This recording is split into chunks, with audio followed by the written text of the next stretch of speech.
Is it on? Let me see. Alright.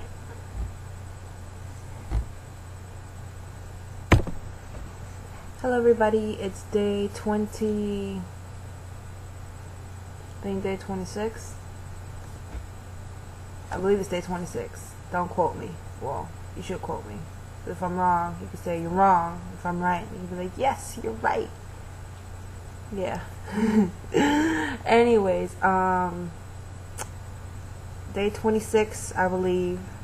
It's been a great, wonderful, blessed day. I didn't do a vlog yesterday because I got a wisdom tooth extracted and I could not speak. And when I did start speaking, it was still like with a cloth in my mouth, so I was like, yeah. Anyway, today I feel a lot better. Thank you for the blessings and the prayers that these sisters and brothers that I know that have been throwing my way. I appreciate you guys. Day 26, I'm really excited, really happy because God blessed me with a job today. I got hired on the spot after an interview. I start tomorrow, which is amazing. What the heck?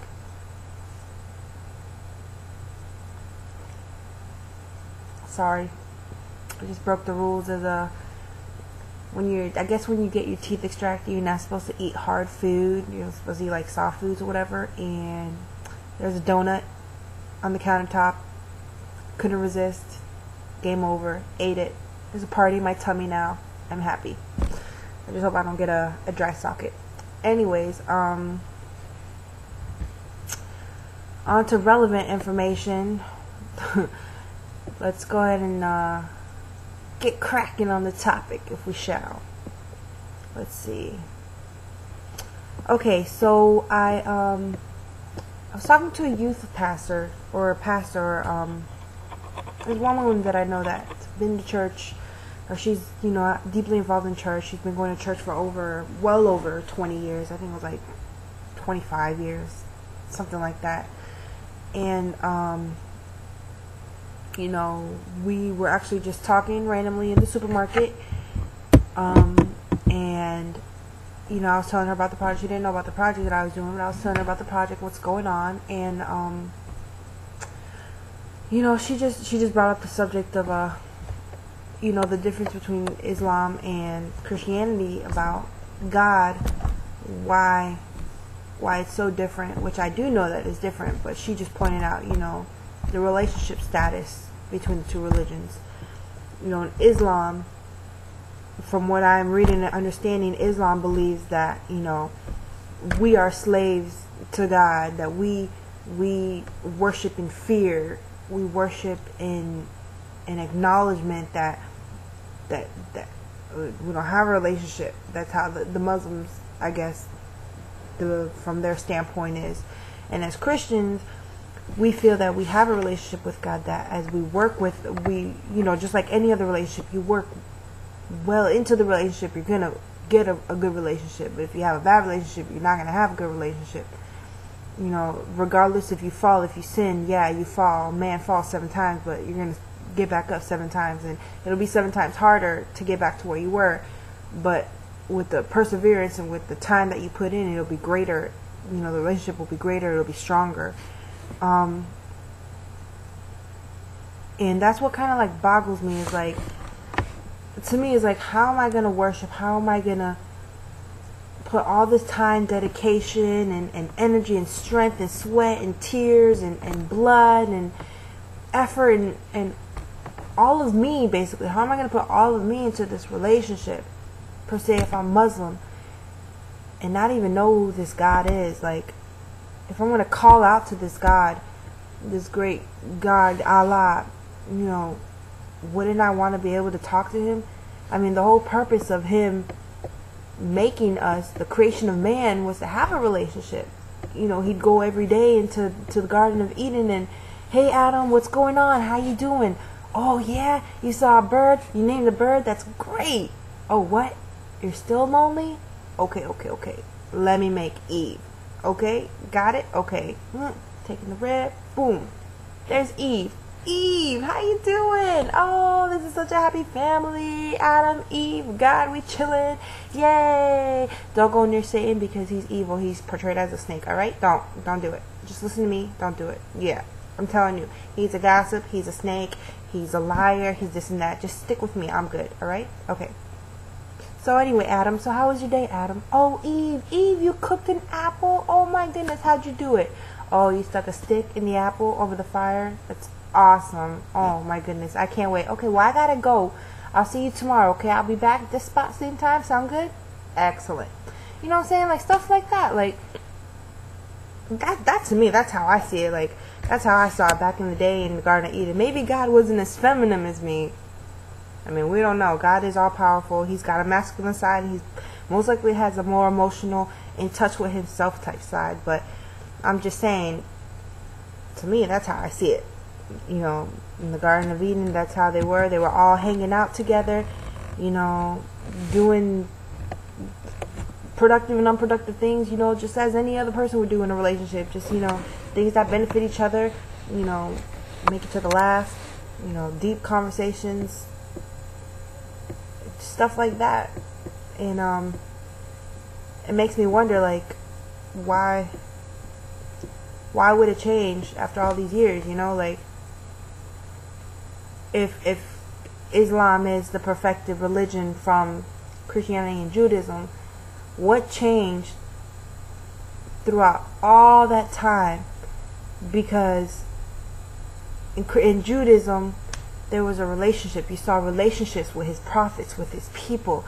He showed emotion. He showed love. He showed anger. He showed, you know, he showed happiness. He was pleased with his people. He wasn't pleased with his people. He wanted to punish them, but he only punished them out of love. You know, Christianity, you see all these stories of such a heartwarming relationship with King David. There was anger. There was just so much, like, in detail. And then with Islam, it just shows, you know, that you worship him in fear, not in awe and in reverence. Like, yeah, I'm gonna fear God.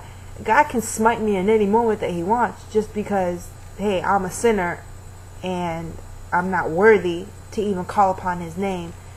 But at the same time, when I pray and I worship in awe, I worship in reverence, I worship in such disbelief that he can call me, you know, his daughter. And I know Islam doesn't believe that you know, they're children of God, but I mean, in Christianity, when you claim that salvation upon your life, you're entered into the family, you're entered into his kingdom. You're princesses and princes of Christ, and it would only seem logic that he's the king. Hey, I'm a princess. Yo, God is my father, and this is a great family. I mean, just thinking about it now, like, this is like, just talking about it now is like an awakening to me. Like, I've not even seen, like, the past couple months, whatever. It's just, it hadn't even been like a click in my mind. And now it's like a whole new rush to me, like a whole new awakening, and new fervence. Like, shoot, after this, I'm gonna want to go and read my Bible again. I'm gonna want to go and pray and just thank God for who he is, because I mean, I guess it's true. In no other religion have you heard such craziness. I mean, able to call a God your father, able to say that you have a relationship with such a God, able to say that you talk with him and he could talk back to you, or he will talk back to you, or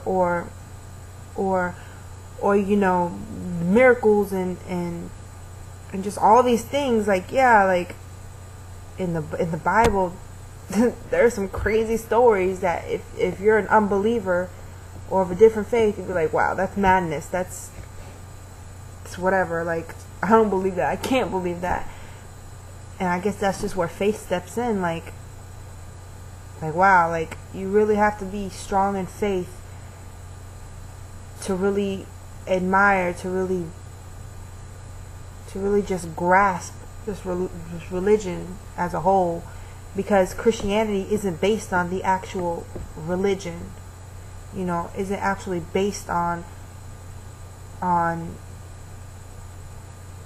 just the Bible in itself. It's based on the relationship with God.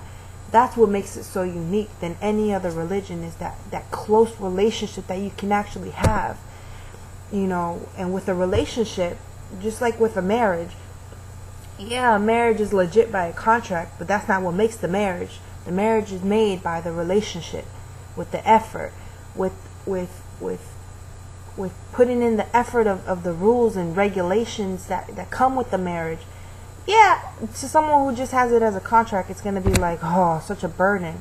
But when you have that fervence and love for that person, you're going to want to do what's by the book, what's legit, because you love that person and you never want to see them sad or see them disappointed in you. And that's how it is for us Christians. But I would like to know, am I right?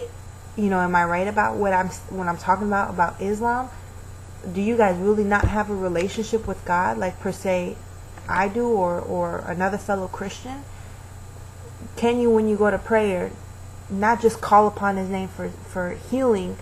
Because yeah, anyone can call upon God for healing, but who is this person that you're calling on? Do you have a relationship with Him? Is that legit in your religion? And I'm seeing verses here. Like, I read some verses saying, for example, like, I like this one verse. It was pretty cool. He says, "We verily created man, and we know that what his soul whispers to him, and we are nearer to him than his jugular vein." Like, that's pretty deep, especially since the jugular vein is a pretty important vein. That's in the Surah 50, verse 16.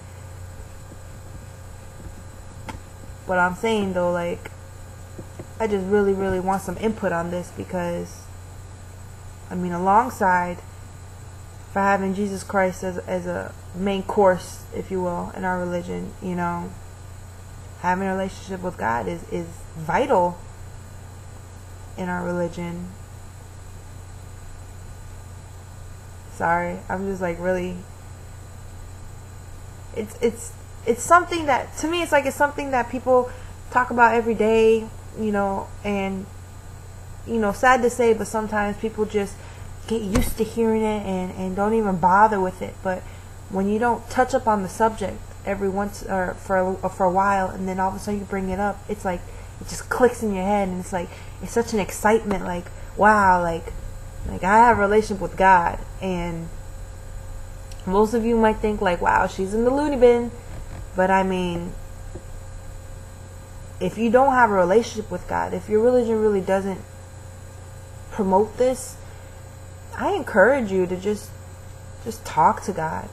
Talk with an open heart, the open mind, and with faith.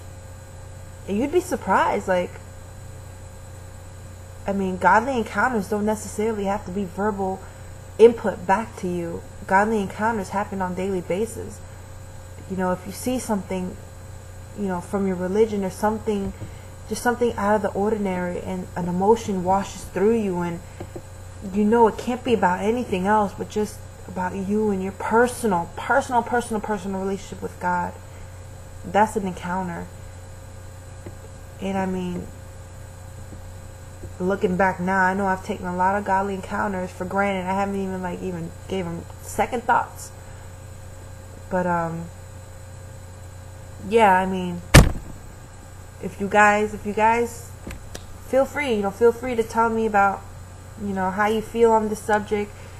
Feel free to tell me about those who were converted, who were Christians and then became Muslims. Let me know how you feel about it, if you ever had any type of encounters, or if you ever had a relationship with God, and then what made you change, and how do you feel now, in Islam. I'll be on tomorrow. God bless you guys. Journey well. I'm gonna say, don't think I'm crazy, but I know I am crazy regardless of what goes on what I say, what I do. Oh well. Nothing to say. Oh yeah, no hijab. I got a little ghetto today. Put a little hoodie on. I would have shown my hair. You know, remember I had the trash bag over my head the other day, but it's not good. It's not that great. But alright then. Be blessed, guys. Talk to you later.